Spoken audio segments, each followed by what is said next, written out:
কলকাতায় আমার নানা বাড়িতে। উনি কলকাতায় শরীফ লেনে থাকতেন। উনি ইনকাম ট্যাক্সের বড় অফিসার ছিলেন। ওইখানে জন্মেছি, কিন্তু ওখানে আমার বাবার বাসাও ছিল। আমার বাবার বাড়ি ছিল দিলখুশা স্ট্রিটে, ওইটা আমির আলী এভিনিউ আর ঝাউতলা রোডের মাঝখানে একটা জায়গা, কোনার মধ্যে আমাদের বাড়িটা ছিল। দোতলা বাড়ি, খুব সুন্দর বাড়ি ছিল। তো আমরা ওখানে বেশ কয়েকটি বোন, আমরা কলকাতাতে জন্মেছি। আমরা 7 বোন কলকাতায় জন্মেছি, কলকাতায় ছিলাম আমরা। কলকাতায় সে 30 দশকে 40-এর দশকে তখনকার কলকাতা খুব সুন্দর ছিল, ব্রিটিশ আমলে খুব সুন্দর ছিল, এবং অনেক ভালো ভালো জিনিস, খাবার জিনিস ইত্যাদি সব অনেক কিছু ভালো ভালো পাওয়া যেত। আর আমরা পড়তাম, আমরা 4 বোন তখন পড়ার জন্য উপযুক্ত ছিলাম। আমরা পড়তাম বেগম রোকেয়া প্রতিষ্ঠিত স্কুল, সাখাওয়াত মেমোরিয়াল গার্লস স্কুলে পড়তাম। স্কুলটা প্রথমে ছিল অন্য জায়গায়, শিয়ালদের কাছে, পরে লর্ড সিংহ রোডে আসে।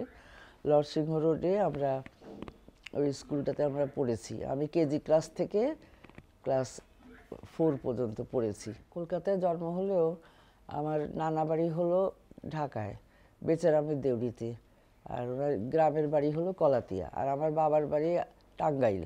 তো ওখানে আমার নানাও চাকরি করতেন, আমার বাবাও চাকরি করতেন। মুন্সিফ ম্যাজিস্ট্রেট ছিলেন আমার বাবা, জুডিশিয়ারি ডিপার্টমেন্টে করতেন চাকরি। তো সেই জন্য আমরা ওখানে ছিলাম। তো যখন 46 সনে পার্টিশন হয়, 47 সনে, তার 3-4 বছর আগে আমরা ঢাকায় চলে আসি। কারণ ওখানে একটু আভাস পাওয়া যাচ্ছিল যে পার্টিশন হবে। আমার বাবাও বুঝতে পেরেছিলেন যে ছেড়ে যেতে হবে।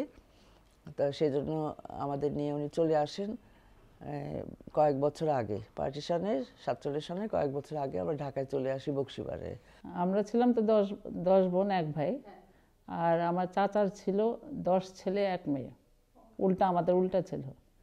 আমরা বড়দের দেখিনি, তারা মারা গেছেন আগে, আর যারা ছোট ছিলেন তাদের আমাদের সমাজ, সবাই আমরা একসাথে বক্সিবাজারে থাকতাম, অনেক লোক, আর গোটা 40 লোক থাকতাম আমরা। তো আপনার সবচেয়ে মানে এই ভাই বোনদের মধ্যে আপনার এত ভাই বোন কিভাবে? আমরা সবাই কিন্তু একসাথে, যে বড় মার কন্ট্রোল, বড় মা করতেন, মানে কোনো কিছু উল্টাপাল্টা হলে বড় মারে আমরা ভীষণ ভয় পেতাম, যদিও মানুষটা ছোটো মোটো ছিলেন বড় মারে। আর এই শাহেনশাহ, তারপরে পরে তো বাপিপো পরে আসলো বুঝতে, আমরা পরে গ্যান্ডারিয়া গেলাম।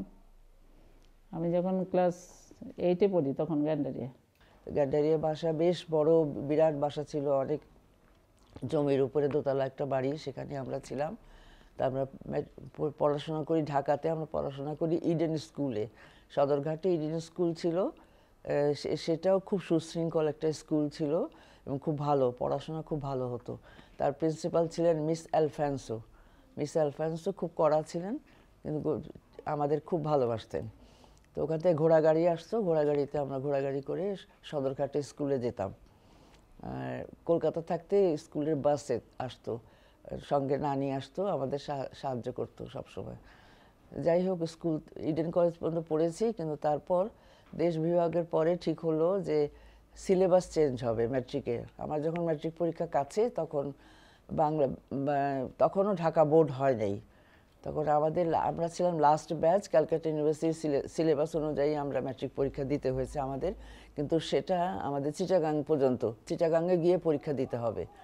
আর নতুন যে বোর্ড খুলবে সেটাতে ঢাকার মেয়েরা পরীক্ষা দেবে।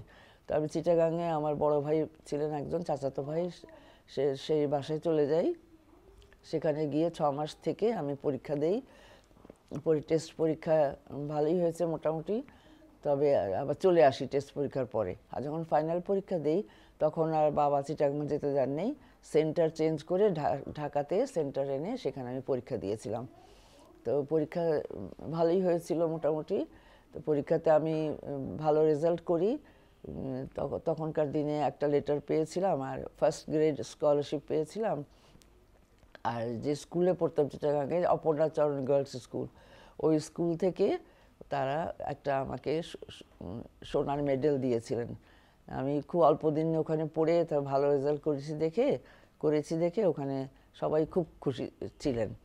তা আমাকে ওনারা একটা সোনার মেডেল দেন। সেটা পাই ম্যাট্রিক পরীক্ষার সময়।